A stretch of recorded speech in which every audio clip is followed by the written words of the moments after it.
Hi, everyone. Can you hear me? Good. Before we begin, please be advised that tonight's program will be recorded. And we will start with a Lan Acknowledgement. We would like to acknowledge that while our program takes place virtually, the organizers and many of our participants are joining this program from the traditional, ancestral, and unceded territories of Musqueam, Squamish, and Tsleil-Waututh nations. I myself am tuning in from the shared traditional, ancestral, and unceded territories of Tsawwassen, Musqueam, and other Coast Salish peoples. We extend our appreciation to these First Nations for the opportunity to gather and to hold this virtual meeting today. You're welcome to let us know by typing in the chat box if you're joining us from outside of Metro Vancouver tonight. Hello, everyone. Thank you for joining our program tonight, presented by Chinese Canadian Museum and Quarantine Capsule. My name is Monica Chang, Outreach Coordinator for the Chinese Canadian Museum. A quick introduction on CCM for those who may not be familiar with us. In July 2020, during the Chinese Cultural Heritage Week of BC, a funding was announced by the BC government to help Chinese Canadian Museum Society establish a museum in the province dedicated to Chinese Canadian history and heritage. Our award-winning inaugural exhibition, A Seat at the Table, is currently on view at our temporary site in Chinatown. And our mission of connecting to the Chinese Canadian story, addressing inclusion for all, continues to guide our work. During this year's Chinese Cultural Heritage Week, which is happening right now, we're very grateful for this opportunity to present this webinar featuring three amazing speakers in the arts and culture sphere. They are Catherine Clement, Lawrence Lalame, and Elisa Young. I'm also joined by Sarah Ling, Program and Exhibition Manager of CCM, along with our moderators tonight, Nightingale and Joshua Lam from Quarantine Capsule. Over to Nightingale to introduce Quarantine Capsule, please. Hi all, I'm Nightingale. I'm the creator of the Quarantine Capsule, also known as the QQ. It's a digital archive of the Asian Canadian experience during COVID-19, and we collect digital works of art. I'm happy that we're all gathered here to not only talk about how we create stories, but also how we can also further share them as well through creative mediums. And I'm thrilled to collaborate with CCM on this. So actually, no, I'm not gonna continue talking. So I'm gonna pass the mic on to Josh over here, QQ Associate Producer. Hi, guys. Other than being a QQ associate producer, I am an emerging creative producer with a focus on directing and writing for film. On the side, crafting diverse narratives through graphic and animated mediums. I currently operate as a creative producer for the Mighty Asian Movie Making Marathon and VAF industry panels hosted by the Vancouver Asian Film Festival. And I have the honor of speaking to three working and successful artists within the community that work to uplift the Asian Canadian experience. And I would love to pass that baton on to our speakers, Catherine Clement, Elisa Yon, and Lawrence Lee Lamb. So do please introduce yourselves. Would you like me to go first? For sure. Okay. I'm Catherine Clement, and I'm I guess what I would call a community curator and exhibition designer. Over the years, I've done a lot of work in Chinatown for about the last 12 years, focusing a lot on telling the lesser known stories of that community. And I've used different mediums to do that, the more traditional exhibition in an exhibition hall, as well as empty storefront windows and other ways that I can find to share stories, including doing a lot of pitches to the media. Thank you. Awesome. Thank you. That was a wonderful introduction. I guess, Elisa, you're next. Hello, everybody. Thank you for having me and for this opportunity to share the work I've been doing with the community in Chinatown. I'm going to do this for closed captioning purposes. I use she and her pronouns. I'm a Chinese Canadian with shoulder-length black hair. And I'm wearing a black and white striped top, and I have a background screen showing a room with a wood library interior. I'm an interdisciplinary artist who's been working with Vancouver's Chinatown community since 2018. I grew up in Toronto, and after graduating from the School of Architecture at the University of Waterloo, I moved to Scotland to pursue travel and my architecture practice. And in 2012, I completed graduate studies at the Emily Carr University of Art and Design. My current practice explores Chinese Canadian identity and combines public art and socially engaged art and design disciplines. I am also public art coordinator for the City of Richmond. And I'll pass it on to Lawrence. Cheryl C. Is it Cheryl Chong? We had a secret speaker show up, but no worries. We'll pass it back to Lawrence. Hi, everyone. I'm Lawrence Lam. I go by he, him pronouns. I'm a Taiwanese Canadian filmmaker, director, and writer. For closed captioning purposes, I'm wearing a colorful Hawaiian shirt that has a pineapple and a pie on it, and also I have long flowing black hair, and I'm wearing glasses.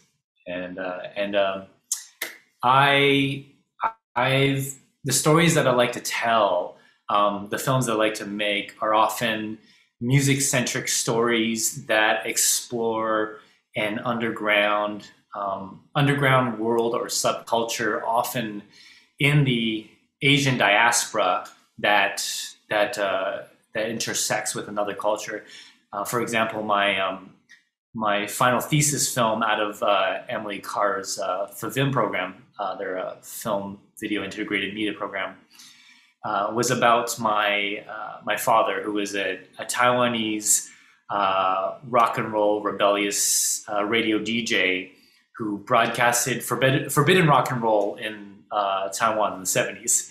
And I also made a film about the underground hip hop scene in LA.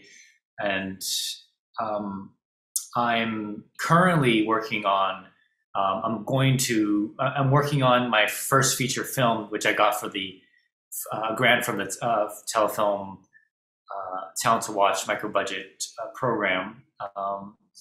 And that explores it sort of explores the underground Asian hip hop scene here in the Lower Mainland. But it's a story that follows the son of a real estate tycoon who is also a beat maker and who falls in love with a doomed to be demolished Chinatown diner that also moonlights as a Asian hip hop club at night. And he sets out to save what his father is trying to destroy, while also avoiding gangsters and ghosts. I also had the good fortune of working on a VR project as a story designer that takes people through the history of Chinatown from the 40s and the 60s and the 90s, called Chinatown Xr. And I am glad to be here. Happy to be here. Wow, that's awesome. I think we have so much wonderful works of art and such a diverse background of again, artists and media creators here. And I did want to focus on that you all have this very unique focus on these mediums that share these messages. And my curious question is, how do everyday stories inform your creative work? And it sounds like there's a lot of everyday stories that do.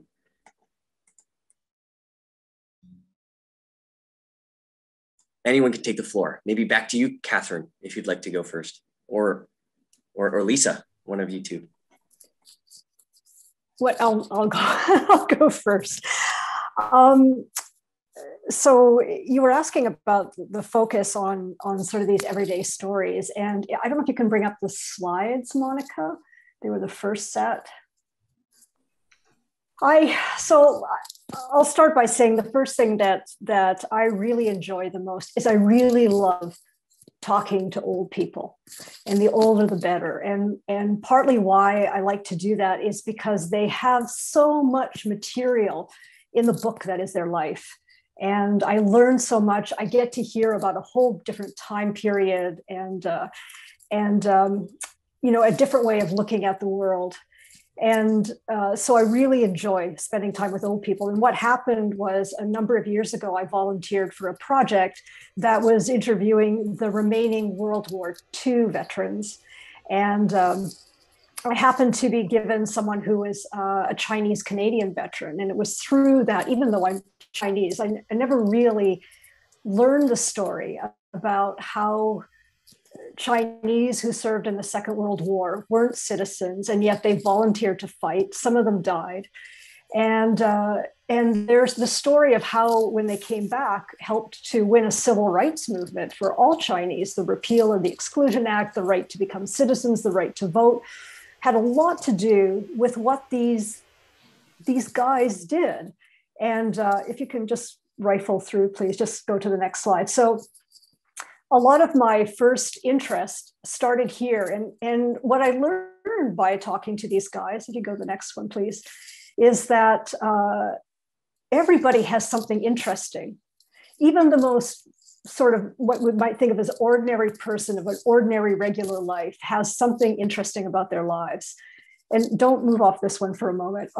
What I found with having these conversations, which ostensibly I was just interviewing them to capture a little bit of their stories, is I began to hear about the other stories that you never hear about, and the stories of romance. I love this picture. This is Marshall Chow.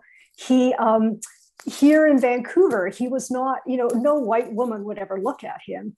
And he goes to war, he winds up in Holland, and here's this rare photo. And it was so interesting to have these Chinese veterans tell me about love and romance in England and in Holland and in other places where they were considered really, sexy and exciting and different.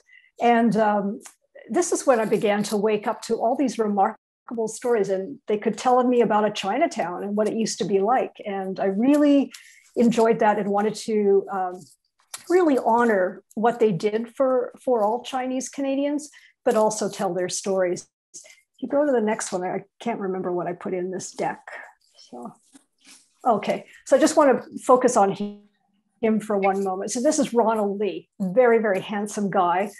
I met him when he was 95 years old. He was so funny and talkative. And what was interesting was that his family called me and said that he served in a very special unit during the war, which was assigned to be almost like commandos, not like regular soldiers, but they were part of a group called Force 136. And their mission was to be sort of do guerrilla style warfare, be dumped behind Japanese lines in Southeast Asia. So a really remarkable kind of soldier. And he never spoke about his experience ever until sometime when he was 95.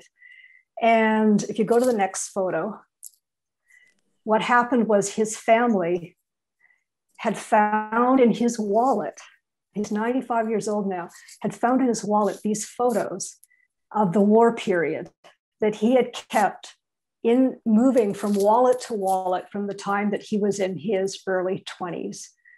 And this reminded me that even though this guy was so silent about his experiences, in fact, that time in his life meant everything to him.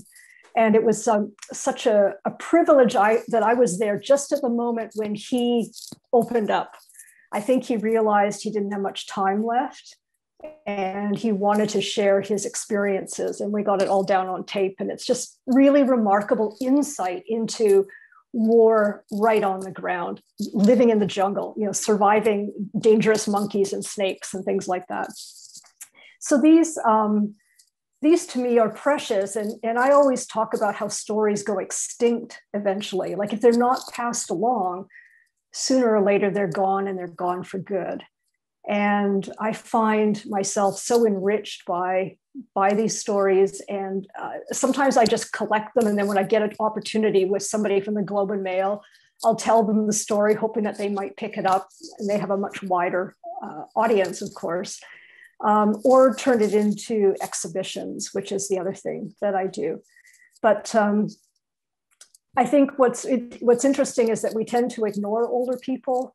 And yet, in some ways, some of the most enriching conversations you can have are with those who are closer to the end of their lives and have so much material to share. Thank you. Wow. That was very beautiful. Thank you for sharing that story now. And we get to keep that for ourselves. Beautiful. I guess maybe Elisa, would you like to be the next on the floor? Hi. Monica, I wonder if we could share the slides for the Mao calendar. I'd like to respond to this question with one of the early projects that I did. I think, Catherine, you're also a participant in this project. So in 2018, when I moved into a shared artist studio in Vancouver's Chinatown, I decided to create a kind of artist residency for myself and wanted to create work that would directly engage and respond to the community living and working in Chinatown, including its heritage, culture, and contemporary issues that were affecting Chinatown at the time. This was when I decided to create MAU, or its acronym for Makers Artists United. It's an artist-initiated project that aims to bring makers and designers and artists together to reimagine the souvenir for Vancouver's Chinatown. And one of the first projects that I started was this calendar as a way to introduce myself and to get to know the community a bit better. The project was also inspired by the traditional rice paper calendars that I think we all know and love, but I never knew what the characters and symbols represented or communicated underneath that large number. The calendar tries to capture a contemporary portrait of Vancouver's Chinatown by showcasing local artists and inviting stories in the form of food recipes, poetry, and original text pieces. It also works as a functional calendar and incorporates community events. So here you can see Sarah and Sue was actually one of the participants in the second edition. And I had invited them to celebrate and acknowledge June as National Indigenous Day, and the relationships between the Chinese and the Musqueam. And this is an excerpt from Sarah's wonderful documentary film, All Our Fathers. Am I right, Sarah? All Our Fathers' Relations? I hope correct. I got that right. That's perfect. Yes. So I'll stop there and I'll maybe pass it on to Lawrence. Yeah. Hi. How do everyday stories affect my own medium of work? They are my work. All my characters and stories are often inspired by real stories that I've heard, and the feature that I'm currently working on was inspired by someone that I met through my mom. My mom was a realtor, and she often works with a lot of locals. But in 2015 or 2016, she started to work with a young man from a wealthy family in China. And when I met this young man, I didn't like him at first because he drove a Maserati, and he just seemed kind of stuck up. And but as I got to talk to him and understand him a little bit more, I learned that he was just really depressed and kind of crushed by the weight of responsibility, almost burdened by the responsibility that his family has put on him. And he really just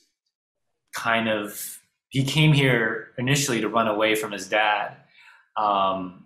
and I was really intrigued by that character, but also, you know, I noticed my own biases and, you know, how I stereotyped him in my mind. And I was, you know, I think how I was thinking about this character of the Forodai, or like the, you know, the rich, ultra rich kid, second generation of the ultra rich from China. And I was just kind of intrigued by his story. And then further down the line, in the fall of 2019, I was working on a project, and I work as an editor also, and I was one of the other editors was sort of friends going to a rap show in Richmond, and that was the first time I discovered Yellow Fire. And Yellow Fire is a network of new wave Asian rappers that perform out of a bubble tea shop. They perform out of Exposure Bubble Tea in Richmond, where I grew up. And I was so fascinated because I had always followed the recent phenomenon of Asian rappers, Asian American rappers, but more Asian rappers becoming popular in the mainstream. But I never really knew about the local scene. I had been to like the underground hip hop scene, stew jams, but this was like all Asian, and also like it was Korean. It was folks from China, people who, and then there was also there were some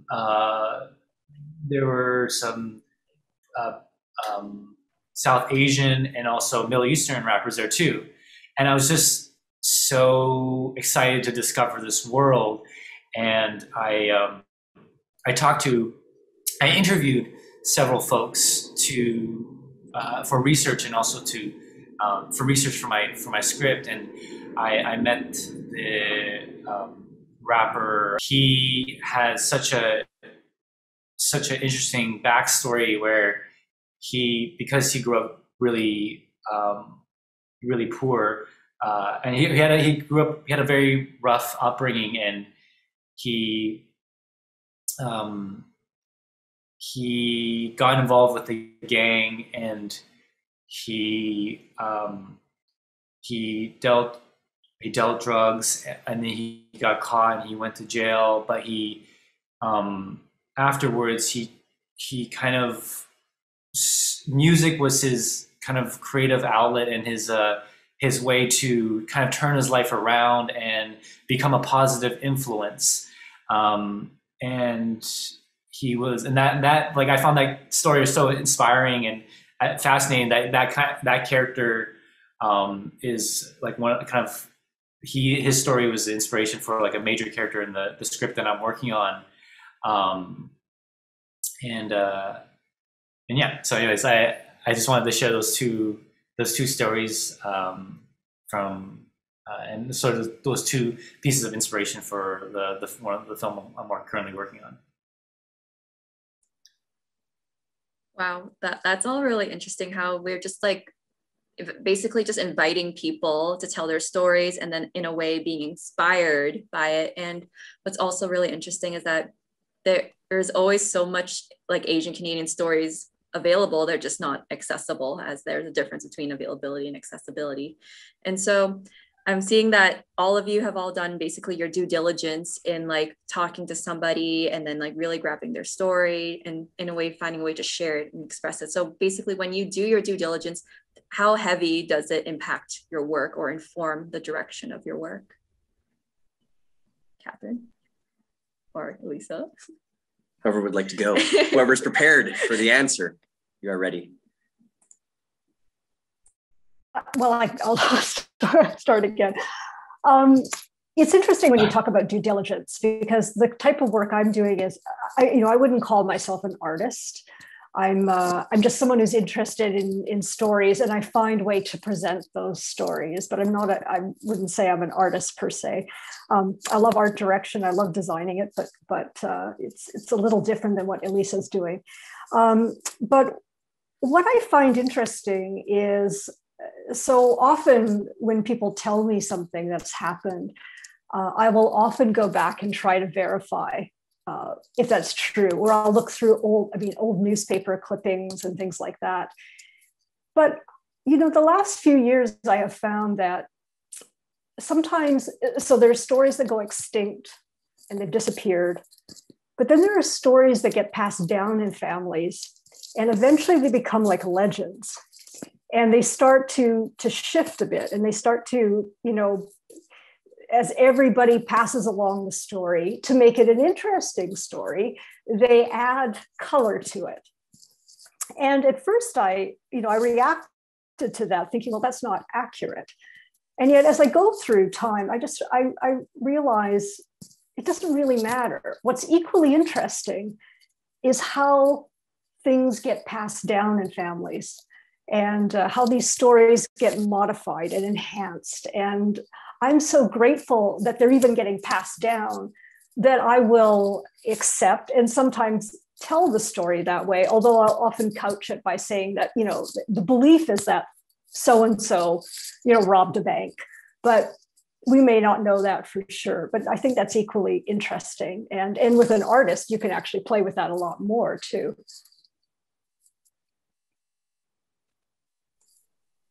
Crazy. I love that. The way that we enhance our stories as it gets passed down the line. Elisa? I'd really love to talk about this next project to respond to this question. The Pinafore project was started with a conversation actually with June Chow, one of the first community members that I met when I moved in my artist studio.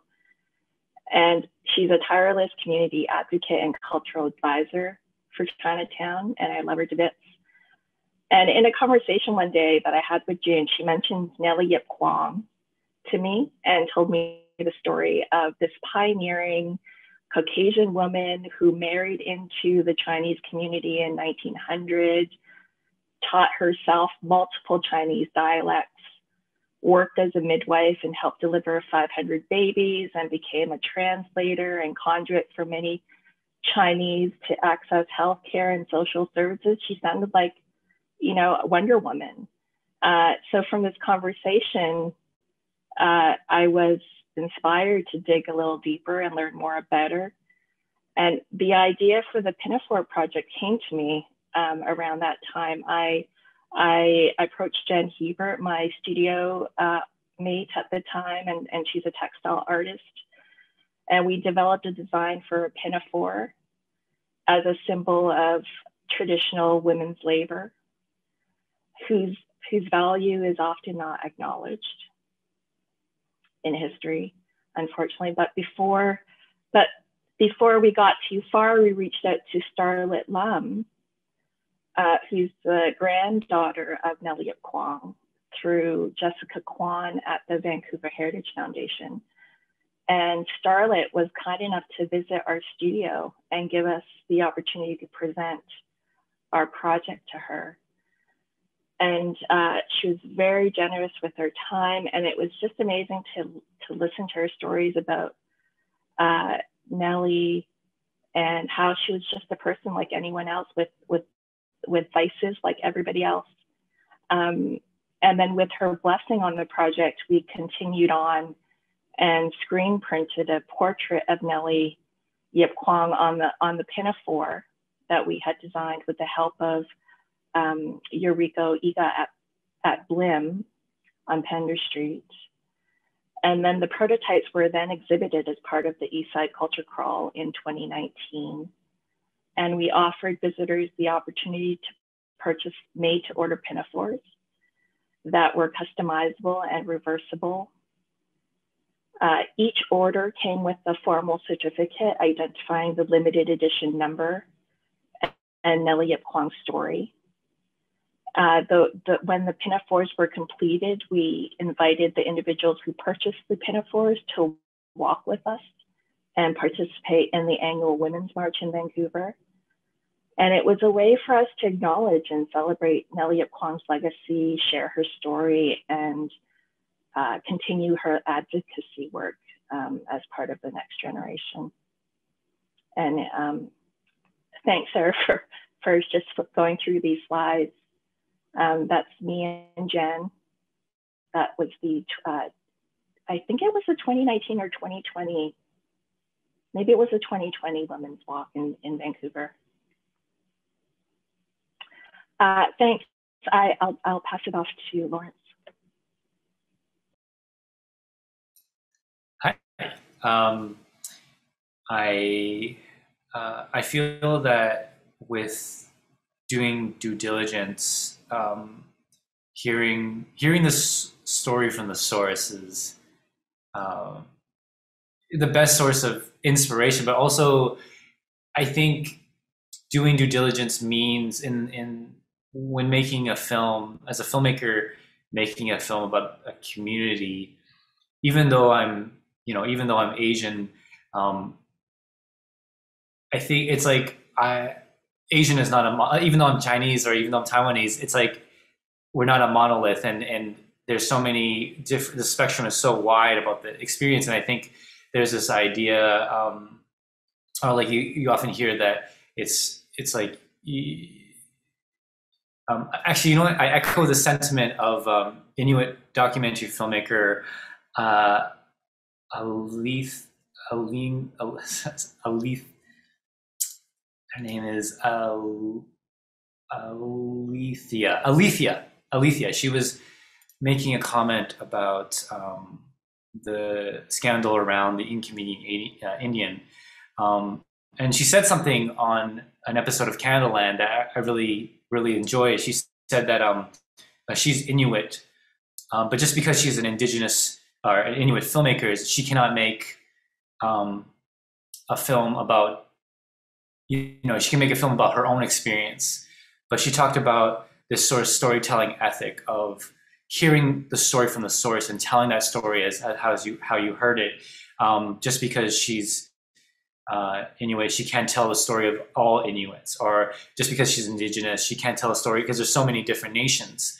And so like, I echo that sentiment, and I feel like it's important to talk to the people directly. And as I kind of mentioned earlier, I had a lot of fun just talking to these folks and hearing the stories from the source. And often I find that life is stranger than fiction. When I wanted to interview characters that were also going to be in my my film, and so in my film there's sort of these big brothers and big sisters of these music scenes, or kind of these the music scenes. And when I talked with who is an organizer at Gorgamesh, and it's a nightclub in Vancouver, and how she likes to create safe spaces, and how she dealt with someone who was basically there were rumors of abuse and harassment from a particular character, and what she did, instead of calling them out, is that she called them in and she spoke with them on one-on-one and tried to keep them accountable, and was trying to give them an opportunity to prove themselves, and give them an opportunity to try to change. And that I was really kind of fascinated by that story, and that's a story that I've kind of also copied and brought over into my script. It's just great also to hear stories. It's so inspiring to hear them. I think that's great. I think you've all done great research, and again, that due diligence really does show through all the pieces of work that you've shown and discussed. And I think it's great that we all have to dig a little deeper just to make sure that, you know, what the stories we are telling are not just true and authentic, but how did they get twisted? Which I think, Catherine, again, that was a really great comment you said. It's really stuck with me, because now I'm thinking about my family heritage and like all the stories that they've told. It's like, now I'm thinking, like, was it really true? Was it really, I don't know.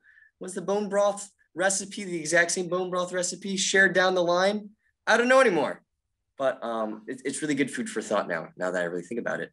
But going back to Lawrence, you did talk about that Inuit filmmaker. Her name was Alethea, was it? Mm-hmm. Yeah, Alethea, yeah. Alethea. I did drop her information from Wikipedia onto the chat for everybody to kind of look at her work. But you really touched upon, again, not being able, what she said was not being able to collect all those voices that she wanted to collect. Am I right? I know you touched on that, and which is really great because it segues into the next topic I wanted to talk about. Was there is a value of telling everyday stories, and we are able to create and collect works to represent those collective voices. But I believe there's also a collective distortion where sometimes, you know, we collect only one side of voices rather than the whole, due to other voices being overlooked. So how do we go about ensuring we shed light on those voices is now my next question. If whatever comes up, whoever speaker would like to go, please go ahead.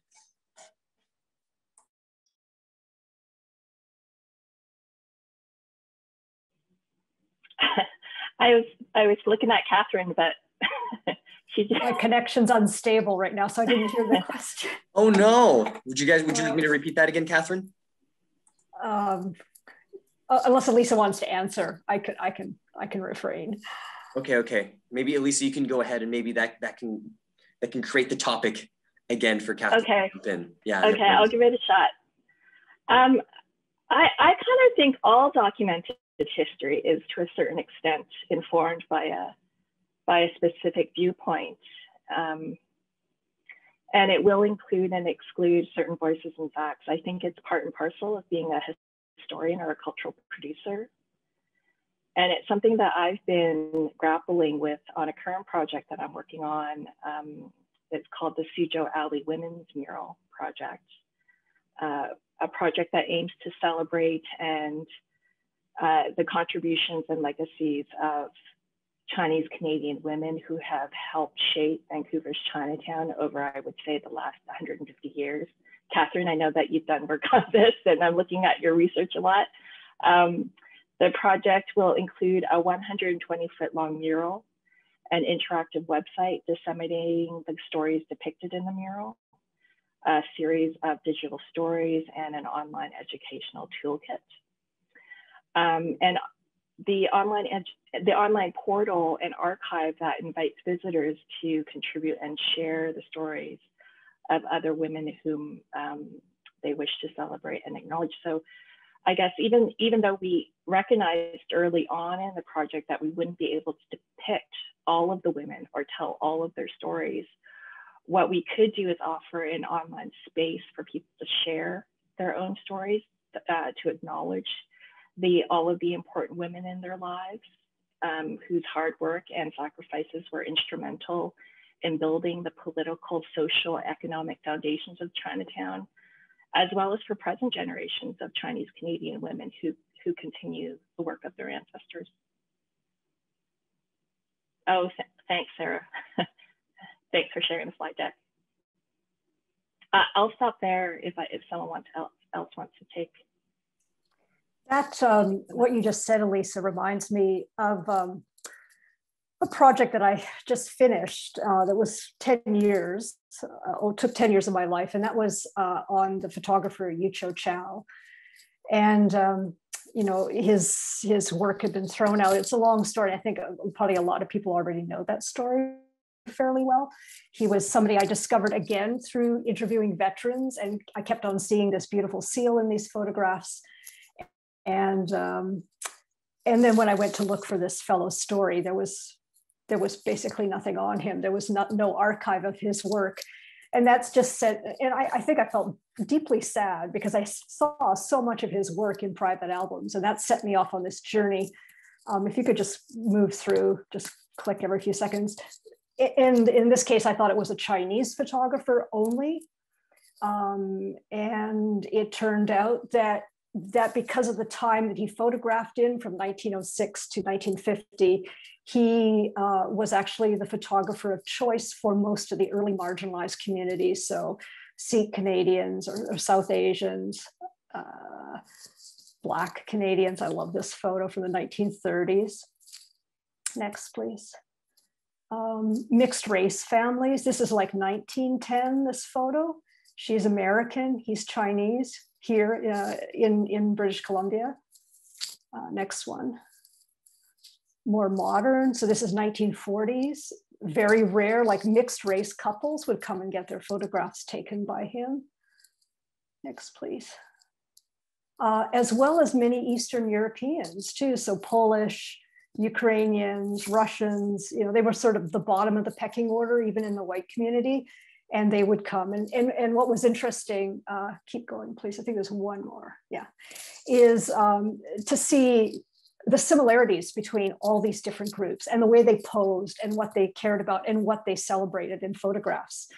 But when I did the exhibition in 2019, it was so painful because I had about 200 photos, but I could really only put about 80 on the wall.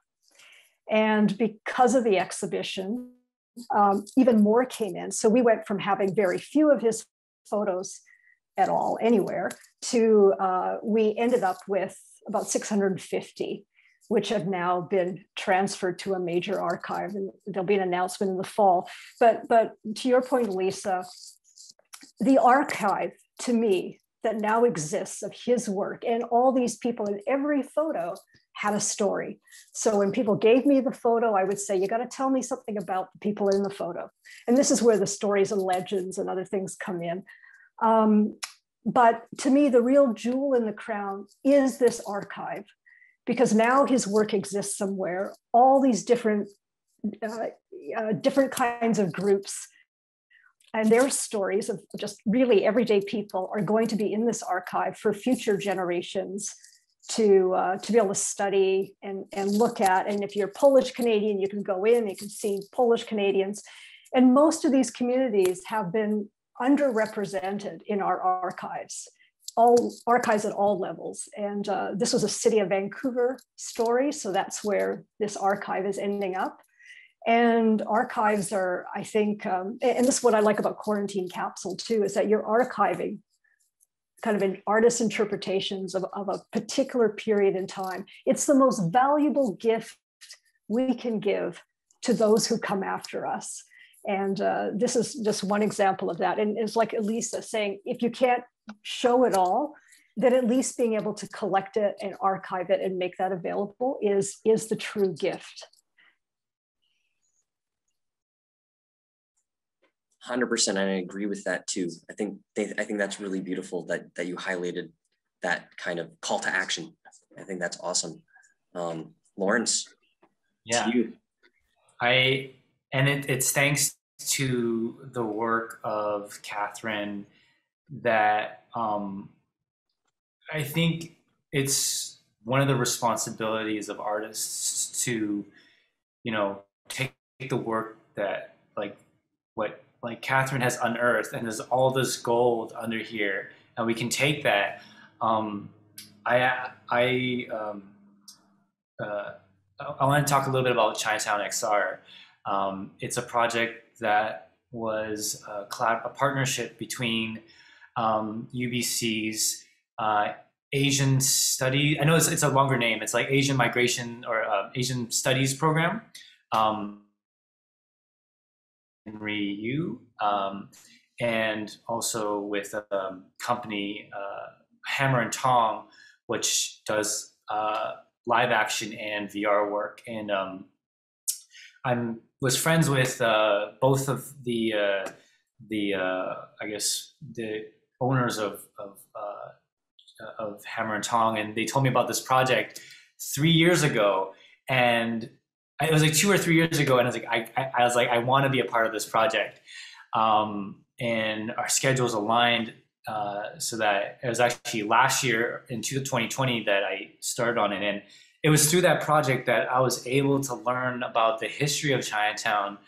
I learned about, like in like how Chinese folks were not allowed to live outside of Chinatown, and how they got the right to vote in 47, and learned about all the stories of the story of Force 136, and learned about the 60s and the hotspot, the legendary hotspot in the Marco Polo, one of the first Asian nightclubs in North America. And through that, learning about Harvey Lowe, which I was so to know Harvey Lowe, who was the very first world yo-yo champion, world's first yo-yo champion, who was just performing yo-yo tricks on the streets, and was able to, through his yo-yo skills,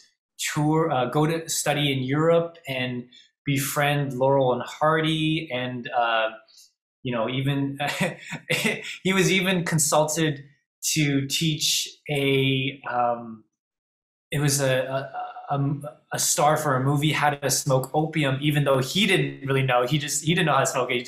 He knew some people who did. Anyways, he was the unofficial mayor of Chinatown. He was the host of the Marco Polo, a stage manager who helped bring the acts in. And they had like Richard Pryor, Nina Simone. There was a story about like Jimi Hendrix going up on stage and getting kicked off before he was well known.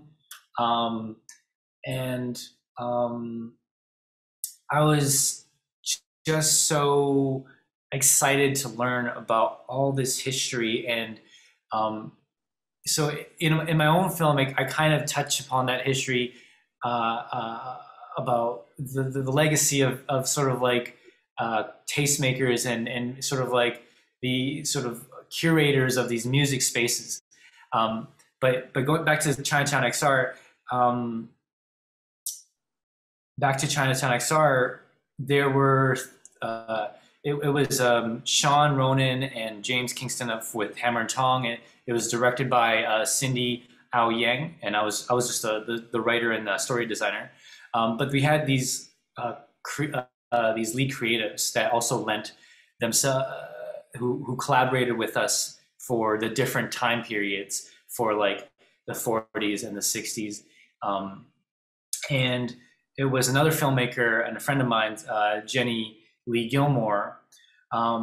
Her Gong Gong was one of the inspirations for like the main character that you get to follow the story for. So you get to experience growing up in Chinatown through the story of a character who is based on Monty Lee, Jenny Lee's Gong Gong grandpa, who was a bombardier and a pilot in World War II, and he kind of assisted in protecting the ships that would deliver supplies, and also, sort of like kind of looked after the East Coast.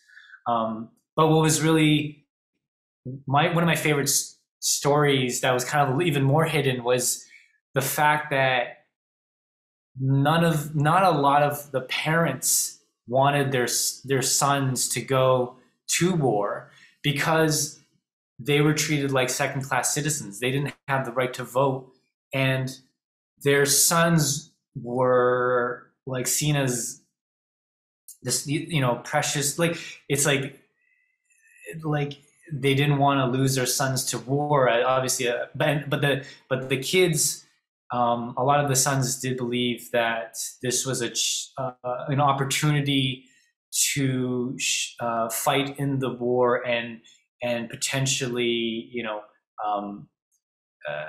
help in the campaign that would eventually lead to getting the right to vote, and that was the belief that being a part of the war would, maybe change public view on how they were seen.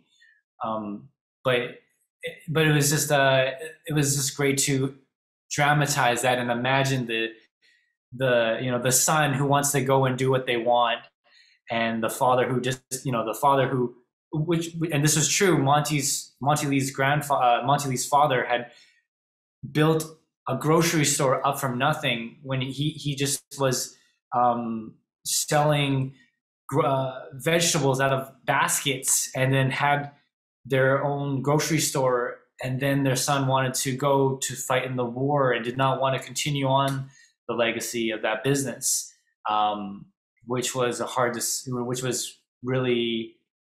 which we can only imagine how tough that was. But it was just really cool to be able to hear that story. And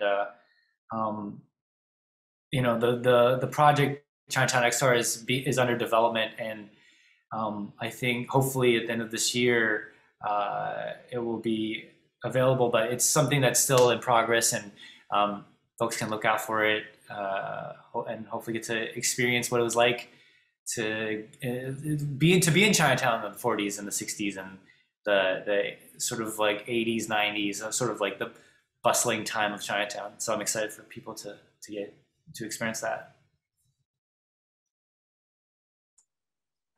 Wow. Just hearing everyone, it kind of just seems that to hold space and to even listen and showcase everyone's stories comes from a place of curiosity. And I feel that that's like a big part of how it also furthermore informs the work that we want to do and to share stories. So for everyone else, like especially for those who are attending and people who will be watching this webinar after, how do we integrate like these kind of practices into our day-to-day life to just hold space and to find ways to uncover hidden stories? And again, I think this is also for again, people who are maybe just beginning their practice of documenting photography, maybe even beginning mural painting one day, right? So how do beginners start? I'll go. I think for me, the practice of learning more about my cultural heritage and collective ancestry through my art practice is empowering. To be able to have a broader understanding of what it means to have a sense of belonging, and how my work as a Chinese Canadian cultural producer fits into a larger historical timeline, reinforces purpose for me and embeds a deeper meaning into why and what I do. It's also encouraging to see more Asian faces and people of color slowly gaining exposure and recognition for their work in mainstream art and culture industries. Catherine Lawrence?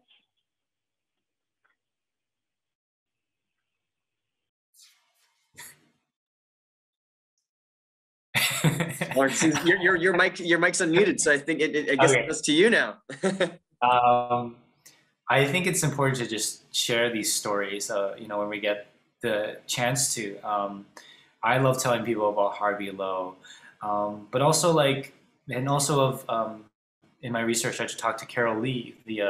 I can't remember if she's the founder or it's just one of the executive chairs of the Chinatown Foundation. But I think she was the founder. I'm pretty sure she was the founder of the Chinatown Foundation, and she's got such a fascinating story. And what the Chinatown Foundation is doing with the cultural and physical and economical revitalization of Chinatown, and supporting the mom and pop businesses, giving them a social media presence, and also looking after seniors. She's doing some incredible work. She told me something that I don't think I can tell people yet, but she's also doing some really great work in the downtown East Side and looking after sort of our vulnerable and marginalized neighbors. I don't think it's. I really want to share it, but she's doing some really cool work there, and she's you know, her great, I think it was her great grandparents was one of the first owners of land or one of the buildings in Chinatown, and she went off and she went to Harvard and studied business and came back, and yeah, I believe she did start the foundation, and she started she opened Chinatown Barbecue and Chinatown Vintage, and she's gonna I don't know if I can announce that. She's also gonna be doing some other cool stuff in Chinatown, maybe opening another business that is a legacy, is something cool that, anyway, so I was like, I should have probably double checked if I could share some information. But I just think there's just so many cool stories of characters and legends that just need to be known, and I think it's important for us to know our own as well. Like for me, learning about the Chinatown history, the history of Chinatown, it makes me feel like it's a history that I can be a part of and contribute to. And you know, for my feature, there is the subtext is one of the subtexts is a story about passing down stories and learning from them, and also remixing them and you know, kind of passing them on. And sort of what I kind of like to, like, I really like what Catherine said about like kind of taking the stories and adding your own flavor and passing it down. And that's what I'm trying to do with what Catherine has kind of already unearthed, and taking those stories and trying to like, and the stories that I've heard, and trying to like add my own spin to it, and kind of like hopefully pass it down through projects like Chinatown Xr and my own feature, and hopefully features projects in the future. Yes, yeah. So here's my advice to people, because over the years in interviewing people, I've heard so often families lament, oh, wish I would have asked my dad that while he was alive. I wish I would have taken more interest in my grandmother or in my uncle. And now it's too late. And this is the extinction part of these stories. And so I always say to people, just talk to even in your own family, because that's where you can actually make some difference. And with older people, you try not to use the word interview, because that's intimidating. Often the best way is to say, I want to ask you some questions, or just about some of your memories, and, you know, can you help me clarify something? That's lobbing a really easy ball towards them. The second thing I recommend is to bring out photographs, because photographs are like magic, and you will hear stories that you will not hear normally. Sometimes, and they're great. Sometimes they're great about some woman he met and had an affair with, or, you know, whatever. It's just that comes out through photographs, and just record it. Even if you don't know what you're going to do with it in the future, at least you have it down, and you can always find some other way later what you want to do with it. But just get it down, record it, write it out, whatever it is. There's so many great tools we have. We live in the golden age of storytelling and story gathering right now. It has never been easier or cheaper to do than it is right now. So I just encourage people to do the Nike School of Thought. Just do it. That's some beautiful advice. Am I right? Yeah, that's really awesome. And I'm seeing a common theme in this topic, which is about inheriting stories and just finding ways to just do it. And good thing that this conversation is being recorded, as right now, like, we have a Q&A session, and if anyone wants to share their stories, feel free to share their stories. And I believe we have a Q&A from someone in the chat who would like to share something for a minute. I think yes, but as we're going into Q&A, I think we have a speaker. I believe we could pass this to Calvin Chung. We were just looking at the chat, and we realized you had some important things to discuss. I'd love to pass it on to you. Sure, thank you so much. I don't think I can turn on my video at the moment, but I welcome you to do so if you'd like, up to you, no worries. So yeah, I'm Kelvin. I am zooming in from Richmond, BC. And yeah, greetings on behalf of the federal government. I work as a political advisor to Minister Melanie Joly. She is the federal minister for economic development and official languages as a part of the department I said, Innovation, Science, and Economic Development. And excuse me, this is my, I'll be straight up because you guys are my community and we're mostly from around here. This is my very first time doing something like this. So yeah, just please excuse me if I don't get this completely right or perfect. So yeah, I guess I'll just start a bit about myself. Yeah, I was born and raised in Richmond, BC, and then of course grew up fairly comfortable with race relations, frankly, because of our long history and just how many of us have been here for so long. But then I ended up going to school in Montreal and Quebec for quite a long time, and really had a different lived experience there as a real minority, quote unquote, and really had some real like racist experiences that I didn't experience so severely growing up on the West Coast, fortunately. And so just in recent years, that made me really have to find my own roots because of the frankly cultural education and our own heritage that we were denied in ways from our own governments and through our own public education that's been over sanitized, and that we're frankly finally realizing as a society, whether it's with Indigenous peoples or other fellow people of color. And so yeah, I just wanted to share that there are a few new funds that I believe the Chinese Canadian Museum or organizations in your network may possibly be eligible for.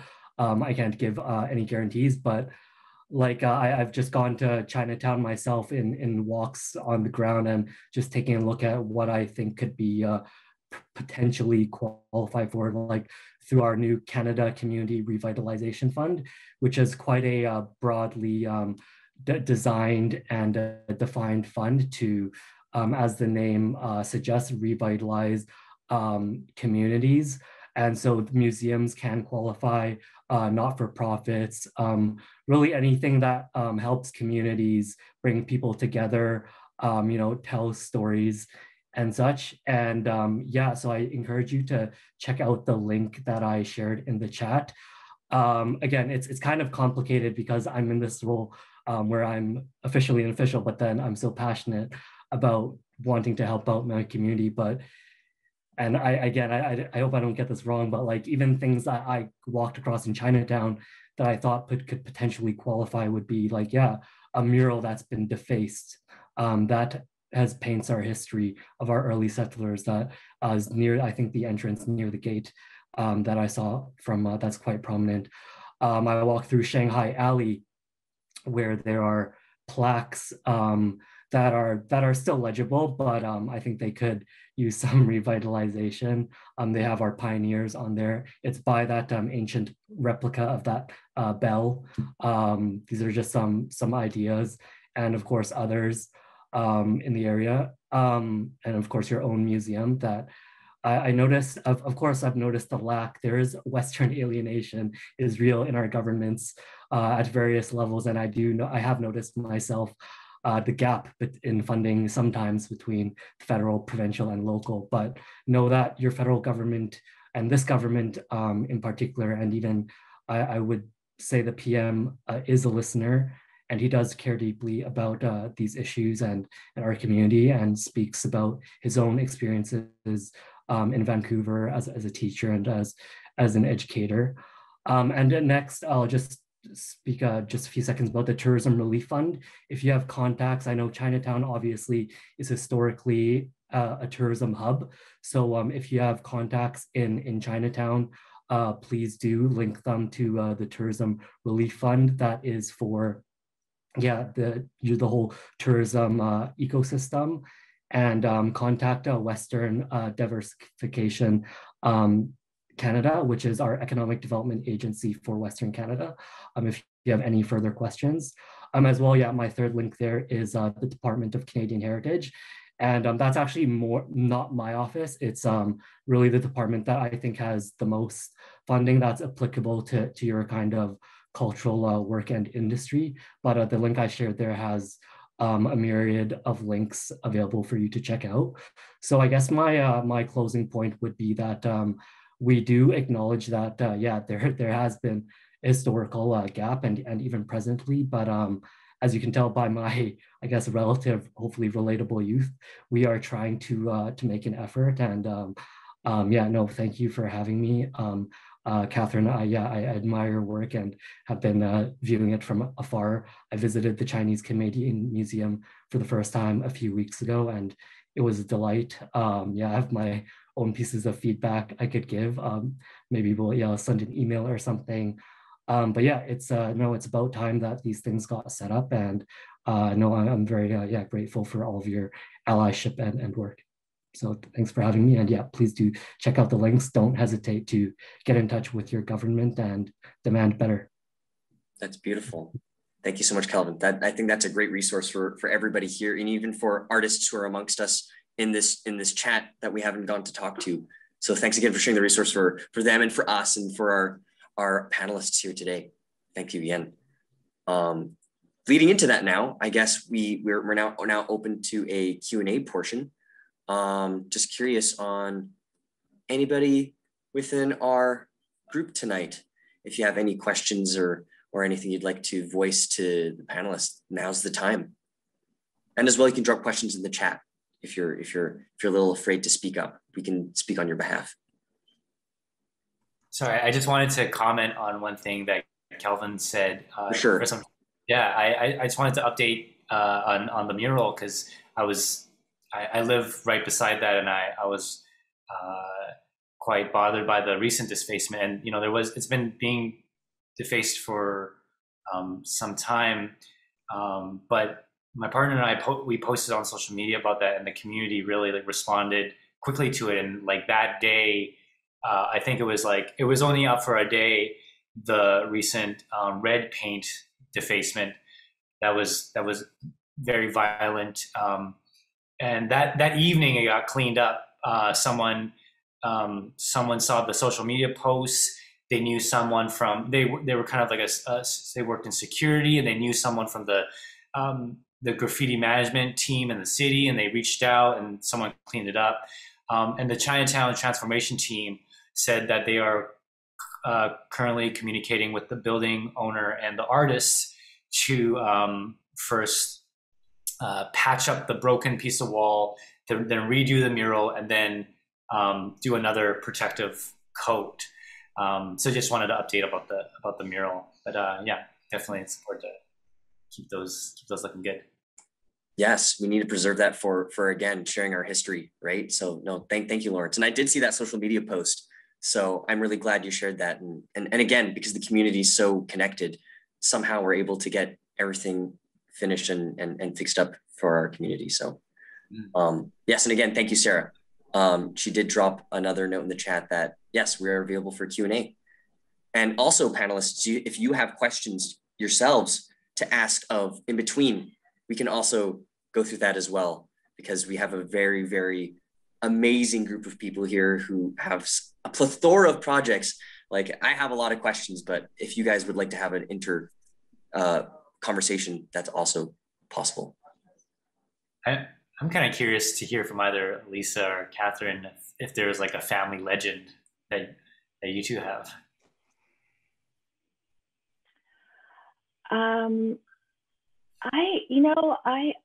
It's hard because there's so much generational trauma. And for a long time, my parents didn't want to talk about a lot of their history. And it wasn't until a few years ago, my mom has passed. My mom passed in 2014, so it's just my dad, that he shared some of those hard stories with me. But I guess there's things that you want to pass down to future generations, and there's some things that you don't. think there's something about our culture too. And I find it interesting that I tell the story sometimes to people that with the Chinese Canadian Military Museum, it was the idea for it came from someone who never served in the war. He was younger, but he really wanted the next generations to remember what these young soldiers, second-class soldiers, had done for the Chinese Canadian community, and that they've kind of fought a double victory, helping Canada win the war and helping to win us full rights. But interestingly, when he proposed it, the most opposition came from the very same veterans who were going to be honored by that museum. And some of these stories that I've heard, because I wasn't there, was that some of them said, why do we want to revisit the past? Like, that's an embarrassing period. Why, like, it's gone. We don't want to talk about it. And he persevered through that opposition. And there were some members, some veterans who came on and supported it. But I find that really interesting. And a project that I'm working on now for 2023 will commemorate 100 years since the passing of the Chinese Exclusion Act, which was the bottom of the trough for our community. And if we thought the head tax was bad, well, it got worse. And this piece of law was on the books for a quarter century and had a really profound impact on our community. But what's interesting is I'm dealing with people all over the country now who are submitting these certificates into me, copies of them, of these identity documents. And what shocks me is how many Chinese Canadians who are just one generation removed from that have very little knowledge and understanding of that particular period in our history. And that's one of the reasons why tens of thousands of these special, they're called CI certificates or identity documents, were issued, and yet so few survive to stay. Oh yeah, you won't have to show this, but I'll just quickly rifle through and show what some of these look like. So the project's called the Paper Trail. It's about all this paper just go through it. This paper is the last evidence, documentary evidence of what happened to our community, how we were singled out. We were the first to require photo ID. We were singled out. We had all these different identity documents for every possible combination in our lives. We were the first to require travel documents. And this is about the Exclusion Act. Of course, some of you know that it really barred, it's the only time in Canadian history that one group was barred from entry based on where they were from. It was brought in on July 1st, on Dominion Day. Back then it was called Canada Day. It was sending a message to us. And if you, and this is some of the newspaper headings, and this is an example, that same guy that I showed you a while ago, Ronald Lee, who had all those photos in his wallet. Well, this is him. He was born in Vancouver, and yet because of the Exclusion Act, which required every Chinese person to get registered, he was given an immigration card, even though he was Canadian born. And at the bottom of that card, it says, "The certificate does not establish legal status in Canada." That whole generation of men and women who served in the war who had these immigration cards. And we were the only community ever given that to our children born on Canadian soil. So we were singled out, and these documents are all that's left of evidence of this. And as I say to people, through these documents that we're collecting for this major exhibition in 2023, we can tell the story of the person who owned that card. We tell the story of a community that was singled out for particular unprecedented treatment. And we tell the story of Canada and a piece that is largely forgotten, a dark period in Canadian history. So these are being collected. I think the last one is just the website that we're using. Yeah, 1923 Chinese exclusion. But yeah, I forget what the question was. I got onto that. Sorry. No worries. No. We were talking about passing things along. It was a good question, Lawrence, like how things get passed along and how they don't get passed along based on what Elisa said. And it's true that, and the Japanese community was like that too, very much. People who survived internment didn't really want to tell their children about it, so. Awesome. Thank you all three for having a awesome little conversation right here. We do now have a couple questions that have just flown in, which is beautiful that we've had this discussion, so it kind of sparks these questions. This will go to the first person who had their hand up. I believe it's Quelly Arnett Duncan. So if you'd like to, you can unmute your mic and go ahead and speak and ask your question. Yes, can you hear me? Yes, you are clear. Okay, great. Well, I don't know. Okay, you can see me. I had to quickly run and put on a shirt because I got on my Staying t-shirt here. I didn't expect to actually be where you can see me. I live in Arizona. Grew up in California. I'm a retired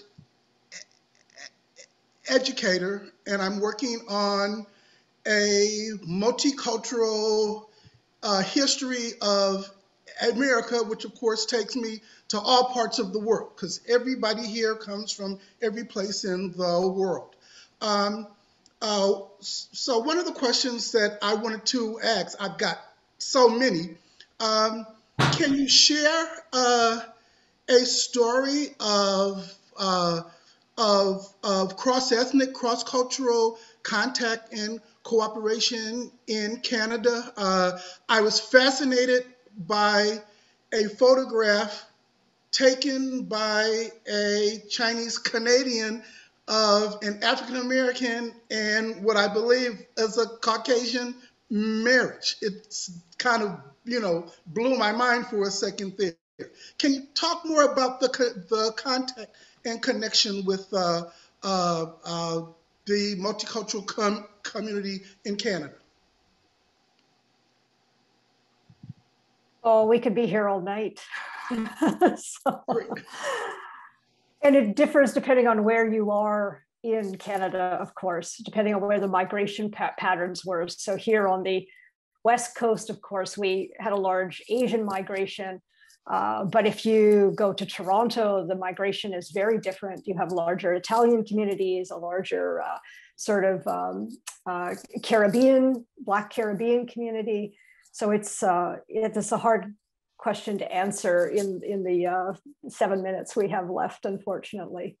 But we could talk later if there's specific questions that you want. You could put your email up, and I can connect with you.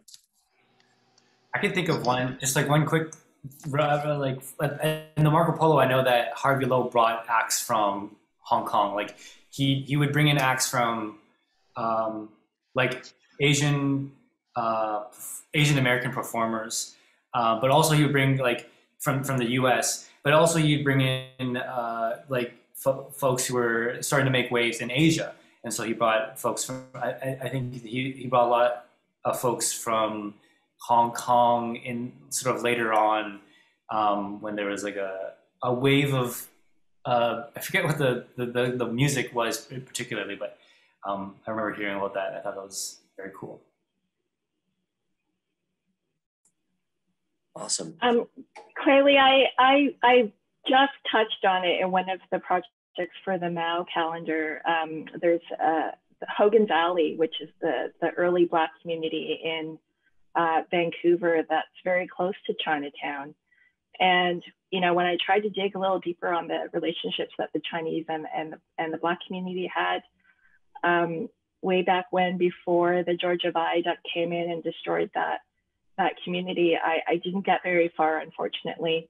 But I'd be interested to hear from Sarah, who can probably talk a lot about the Chinese and Musqueam cultural exchanges. Sure. Well, I know that we're running out of time, but if the panelists want to stay a few minutes later, we can certainly extend the program. But yes, as Elisa mentioned, Quelly, Vancouver is located on the Indigenous territories of 3 nations, including Musqueam, and they actually welcomed early Chinese migrants into their reserve. In America, I think you have different terminology, but into their community to start farms on the land, even though both races were highly discriminated against and treated very poorly and excluded from the wider society. And so I would say that is a form of a mutual cooperation and friendship at a time when the government, if they had known about that, would have not welcomed that activity. And it was taken over gradually by the government, but that relationship formed, sorry the pun, but organically, and they were able to establish relationships to support community activities and the social and economic well-being of each other during this time of exclusion.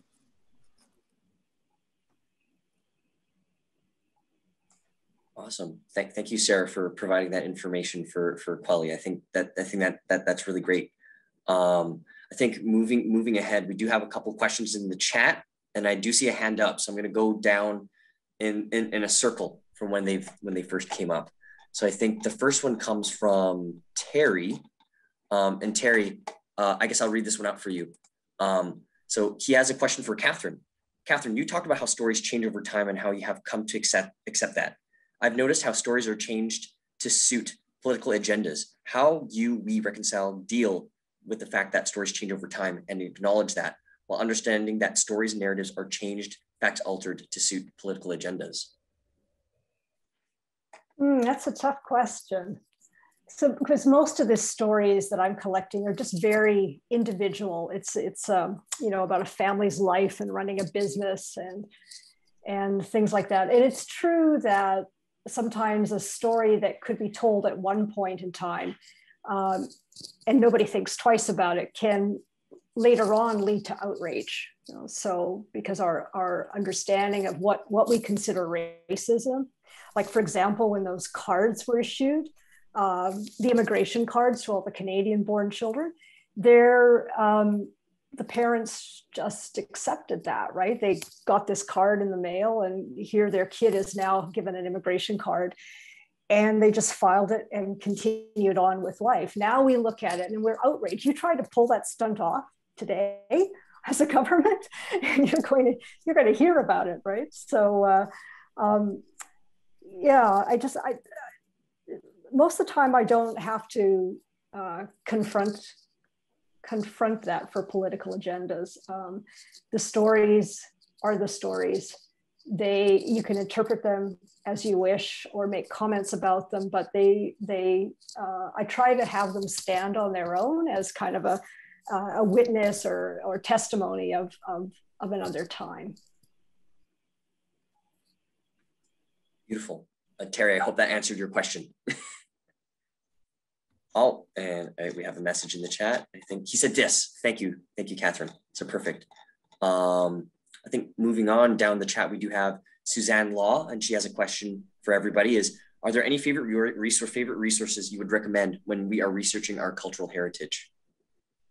So this is open for everybody.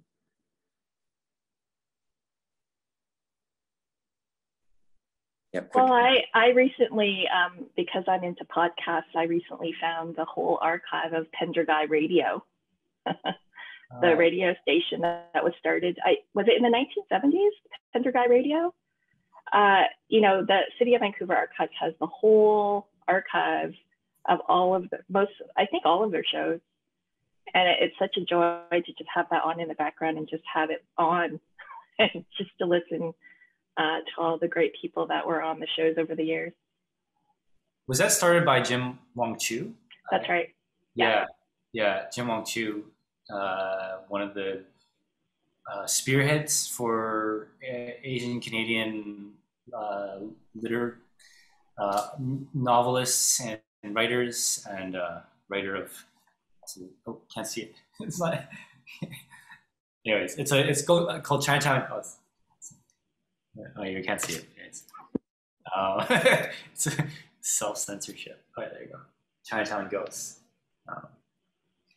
There's like, there's a poem in here about, sorry, I didn't mean to, I got nice. I'll let you finish and I'll tell my little anecdote. Oh, I guess were you finished, Lisa? Oh, yes. Okay. There's a poem in here. I really like this one poem in here that's about someone's po that likes to tie a string through their stuff because she's worried that there's a ghost stealing her stuff. And I just thought it was so cute. And I kind of am trying to do a little nod to that in my film of a po who just likes to tie her stuff down. That's awesome. And again, what was that resource? So Elisa, so I'm guessing the magazine you pulled up was started by the same guy who started this radio show. So if I could get a quick recap on that, I think it'd be awesome. So Elisa, Jim Wong. Okay, cool, awesome, cool. So that's connected. So I guess that's a resource for everybody if you want to go through that and dig that up. Catherine. Well, I was going to say that in some ways and I've noticed this in the Chow photos, like our culture changes over time too. So, the early photos, women would dress up in more traditional outfits. That changes over time. In the 30s, they start to do their hair in little waves and wear more like that flapper girl type of style in the 20s. And then you see emerging, like in the 50s, that the bands, what do you call it? The ones that do the twirling. I forget what that is now, but they come into style. We start to have very Western style competitions like Miss Chinatown. Pendergai is great because it's a capturing of a particular generation that was in between that are doing stories about Chinatown. And so we continue to evolve. And as a younger generation, Knight and Josh, you'll be creating something else again. So like your quarantine capsule, which is great. Yeah. I would just say go to the museum. Or I would go to the Canadian China, a seat at the table exhibition at the Chinese Canadian Museum. It's a great resource. Awesome. And I know, Suzanne, a lot of everybody else in the chat also dropped you more resources for you to check out, and I believe you were looking at those too. So thank you, and thank you everybody for having all those resources. And yes, of course, go to CCM in Chinatown, check that out. A lot of great resources there as well. And I think I'd love to give the floor to our last Q&A presenter of questions goes to Shannon Wong. I saw your hand was up for a while, so I'd love to loop back to you. You can unmute and you can reveal your camera if you'd like. Oh, hi. I've been listening to all this. I'm third generation born here. My great grandparents on my mother's side came over in the 1800s. My great grandfather, he had a store in New West, Sinki Yip. And he also was a herbalist in Barkerville. He has a little shack still up there. But I have a bunch of photos from my grandparents, like books of photos. And I've been wondering what I can do with that. Now, I did send a picture to Catherine a while ago for a seat at the table. I don't know, I haven't gotten to the museum yet, so I don't know if it was put in or not, of the Sinki Yip family with my grandparents, my mother and my aunts, and my great grandparents, like the whole family on the Yip side. My aunt on the Wong side, Peggy Lee, she's actually, her murals on the Shanghai alley there. And she's 95 now. She's in a home actually just next door from me. And unfortunately, she has dementia. Now, I've talked to her before and have a few stories that she's told me, and unfortunately quite a few, like, well, the Wongs and the Yips and the Chews, they're all kind of gone now. I'm in my 70s, so as you can tell, most of the family's gone, but I do have a lot of stories. I have a lot of stories from my grandparents and everything, and I was wondering how I would be able to share them, and also the pictures. I was thinking of going down to the archives to see if there's a possibility to have some of those that, like, they're in the old albums on, you know, black and whites on the black paper. They're all glued down. So I don't really know how to extract them off the books or get them scanned in for preservation, or even to donate a lot of those pictures. So I was wondering, like, in those resources that you had in the chat, is there something there that like could be helpful for me to get some of that stuff out and out of my storage room? I think maybe Sarah, you have, maybe you could take the floor for this one, maybe. I actually think Catherine's the perfect person to answer. Oh, is she now? Okay, we're passing it 3 times. Back to Catherine. Sorry. Catherine has supported people in scanning, and I was asking her for scanning advice yesterday. So there's a few options, Shannon, and it might be just better if we just communicate through email. And certainly at the new Chinese Canadian Museum, there is an opportunity to do, there's some equipment there to do some storytelling and have it captured for use by that museum. And that's a great place to have it, to have some of that. And I don't know, Sarah, if you've gotten to how you might be scanning photos. Oh, I just lost you here. Scanning photos in the future. But it's, you know, when someone gives you an oral history, it's nice to have the supporting documentation. Yes, so we do have the story booth, as you mentioned, where, Shannon, if you were to come down, you could stand by a microphone and record a bit of your story for us to play with the public. Come down where? But to our temporary exhibition. So right now we are at 27 East Pender. And so now that things are opening up a bit, we welcome folks to visit, and we're open Thursday through Sunday. We still have to make appointments? You are but you're welcome to drop by, and as long as there's space, you're welcome to register at the front desk. Okay, sure. But in terms of the photographs and the scanning, we are in the process of setting up a collaborative workshop series. So finding ways to support members of the public to preserve their own collections and maintain their own belongings. So do stay tuned for announcements about that. We don't yet have a physical a scanner or equipment, but I think we're working on those plans as well to equip our temporary and future space with those kinds of reasons that could support the community. So just hang on to it. Don't throw it out, whatever you do. Yes, that's very important. No, I've been hanging on to it for a long time, and I've just been wondering, how am I gonna kind of, like, I need the space. Yes. So, yeah. And I do have a lot of stories, obviously, from my grandparents about growing up in New West. And my grandfather was born in Victoria, and his dad was a merchant, I have papers. I'm not sure if I sent them to you, Catherine. I sent some things to you, but I never got a response back, so I didn't know if you ever received them. Or, no, it doesn't sound familiar. It doesn't sound familiar to me. Maybe, I think I still have your email. Well, I'm going to send you my email in the chat. Okay, I'm going to do that right now. Okay.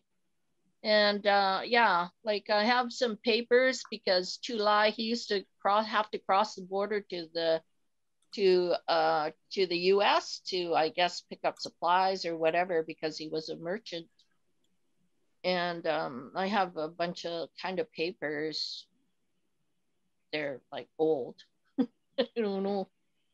I don't exactly know. I know you were looking for some forms and immigration things, but I don't know if those particular forms are in that bunch of papers I have. Well, if you have a lot of those photos, you probably have those papers in there somewhere too. And I've just sent you my email, so send me an email and then we'll correspond. Okay, great. Awesome. Okay, thank you. Thank you, Shannon, for that. And then yes, we'll offline that dialogue and we can continue that there. But I think now that we are getting a little late, so I did want to say thank you to all our panelists who came this evening. I think there's so much beautiful discussion, and I think Terry, you did highlight a beautiful quote that Catherine spoke out on, which was, archiving is a precious gift we can give to those that come after us. And I think there's so many different ways that we archive our stories, right? Like, you know, through fiction and narrative, through murals, and through and other various medias and forms, and again through photography. I think there's a beautiful amount of ways we can archive, and that is the gift that we can give to the next generation. And that's our call to action, I believe. Knight, I believe you can. Would you like to speak to anything? Yes, honestly, documentation, self-narration is honestly so important. It also is a way for us to kind of highlight our own culture and not let anyone else say it for us. And we do that every day. We do it through social media. We do it through taking photos. And if we do it in a purposeful way together, it just creates, yes, through our phones, it's so accessible that we don't need to be professional because it's just coming from you and it's authentic to you. So always do that. And even recording those moments with like your grandparents and just doing it now, it's just really, really important. And I'm really happy that we're here having this discussion, sharing stories, asking questions, and recording it as well and sharing it. Perfect. And I think that's beautiful because again, we are part of the Quarantine Capsule, which is again, a digital archive, which kind of encapsulates this whole beautiful project on taking our time from quarantine and kind of presenting it in a more artistic and creative medium. Again, that can be found on Emily Carr's website at, you know, I think we'll have, maybe Monica, you can drop that link in the chat, but that's a great little project that we worked on for the youth in BC. Thank you. Please do check it out. And I'd love to pass the mic to Sarah. So. Thank you, Josh and Nightingale. I think you did a wonderful job steering the conversation and asking the right questions. Thank you once again to Catherine, Elisa, and Lawrence for being generous panelists. And I know that everyone learned a lot. There are a number of positive comments flowing in. For those of you who want to revisit the discussion or share it with your network, we will be posting this on our website at ChineseCanadianMuseum.ca, likely as early as tomorrow. So do look out for that. And again, if you have yet to visit our current exhibition, A Seat at the Table, you are all welcome to do so and come and visit us this summer. Have a good evening, everybody. Thank you for organizing this. Thanks, everyone. Nice to meet you all. Thank you, everybody.